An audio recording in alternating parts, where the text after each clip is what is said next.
Ready to bend text to your will and create eye-catching designs. First, create a new document in Photoshop with your desired dimensions now. Select the Ellipse tool from the toolbar. It might be hiding under the rectangle tool, so click and hold to see the other options. Hold down the Shift key while dragging to create a perfect circle. This will be the path your text follows. Don't worry about the color of the circle.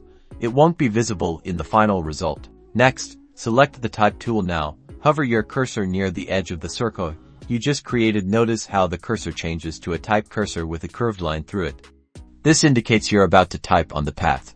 Click on the path, the circle will disappear, and you can now begin typing your text. Type in your desired text if the text isn't positioned exactly where you want it. Don't worry, we can adjust that. Select the Direct Selection tool, which is the white arrow. Hover over the text until you see a small icon appear near your cursor.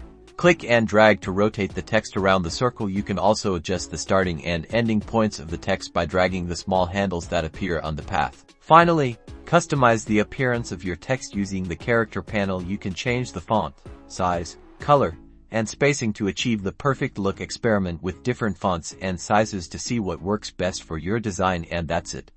You've successfully typed in a circle in Photoshop.